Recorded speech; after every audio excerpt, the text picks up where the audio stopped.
What up guys, my name is Kong and today I'm going to be talking about Abraham Lincoln Vampire Hunters. I remember seeing this movie's trailer many years ago.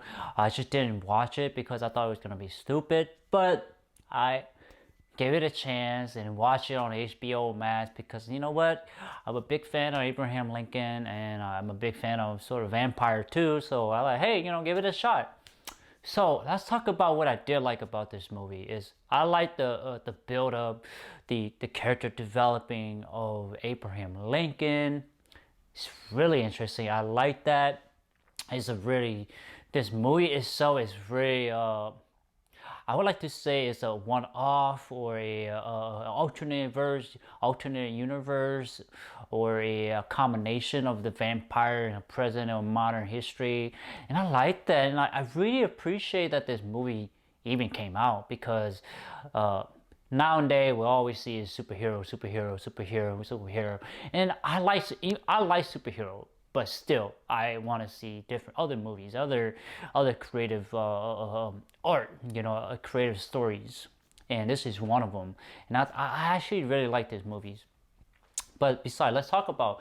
I like Abraham Lincoln, his story, his backstories, and I like Henry, who is his Abraham's mentors, and is teaching him how to be a vampire hunters, and talking about that vampire has been here a long time ago. They came from, I think they came from Africa, and they was in Europe, and then it went to Africa, or is it, yeah, and it went Africa to Europe, or is it Europe to Africa, one of the two, and then they came to America. And you sort of understand that the slave was just a product for the vampire. That was really interesting tidbits, and really interesting way to really kind of intertwine the Civil War into together. I thought that was really interesting. Well done. It's subtle, but it's well done. And what else did I like? I like our main villain. I thought he was interesting enough to really know what's going on. But this journey is really about Abraham Lincoln, and I appreciate that they focus on Abraham Lincoln and him, Speed, and Mary, his wife. And I like that aspect here. There's many good moments. His son dying, his wife, and him becoming a politician, becoming a leader. What we all know him by, and it does happen. It's just that the backstory, they added more content, and I like that. And then what else? He actually he killed that one guy that killed his mother. So you can see he's on a revenge at the beginning. I like that here. I like it a lot. What else? I love the ending. I think the ending was very beautiful, very like the real life.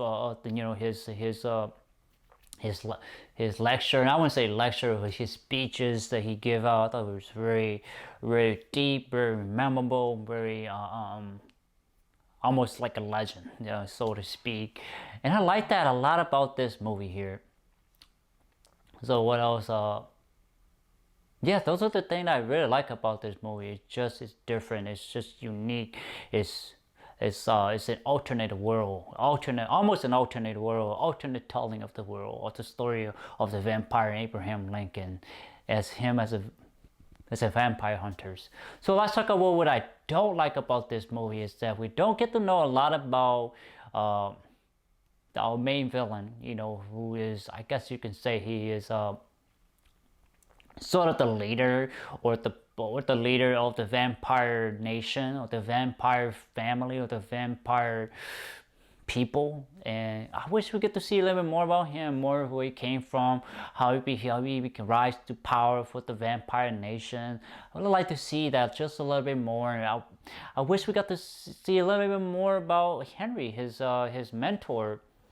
So, but we don't get to see that here. We do get a little bit, just a bit, but I understand this movie is solely focused on Abraham Lincoln. I think they could have done a trilogy. That would have been a more interesting movie to watch on our main villain and Henry. I thought that would have been more interesting to give us the world of vampires and how this all relate to Abraham Lincoln and the Civil War and the ending of slavery.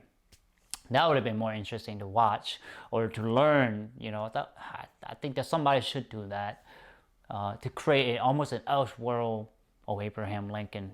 So those are the two things, and the biggest thing that really kind of knocked a point down for me was, the main villain he was going for a bite on the neck for Abraham Lincoln, but then his mentor, mentor Henry, put his arm there, and then the villain bite onto the arm, and I was like, wait, didn't you just say that villain aren't supposed to bite each other or fight each other because God has had I guess so to speak, proclaim, or had what would you say, make a law, or a celestial law, or a non-spoken law said no vampire can harm each other. And that scene, it broke his own law, his own rules. I'm like, no, you cannot do that, especially in movie, especially to me, at the audience. I'm like, no, you cannot do that. You cannot break your own rules.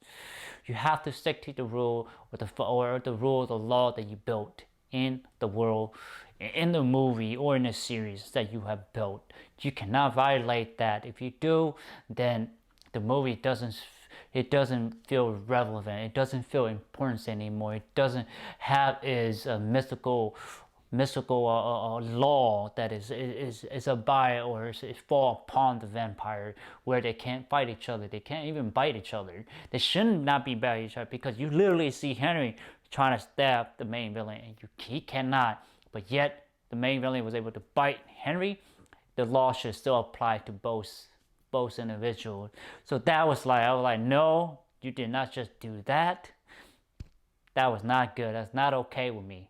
It's not okay with me in the storytelling and the rules that was set in the movies. So a big knockdown for me for there. Like, it was going great until I watched that scene. I'm like, oh man, not good. Director and writer, what was you doing? What were you doing? The movie was good, and you had to go and flip this up. Why? You could have just gave Henry a wooden stick for him to bite. That would have been fine, or even a crowbar or something, just to like a barrier. That would have been fine. But yeah, you have to have Henry stick his arm. No, don't do that.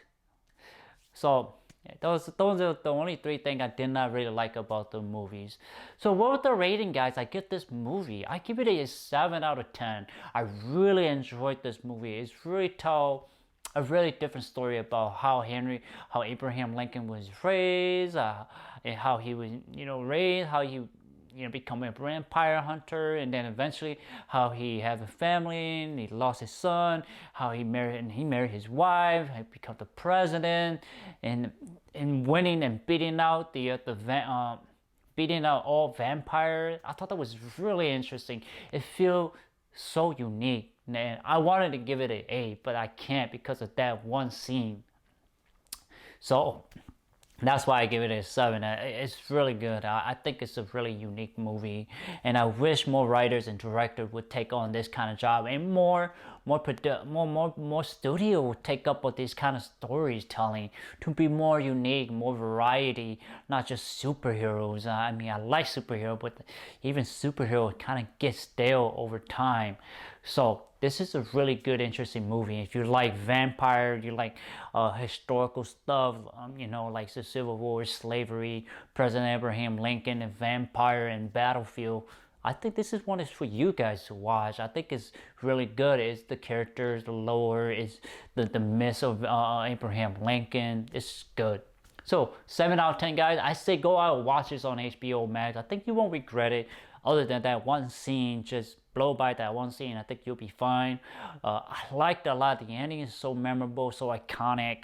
It's just epic, and how they were able to fuse vampires, the lore, or the story of vampire Abraham Lincoln together and make it work. And you don't see a lot of that happening in the movies, in the movie spectrum or the landscape. So kudos to the director and the writer giving it a chance, even the studio this a chance. So 7 out of 10, go out and check it out. I think you will like it, guys.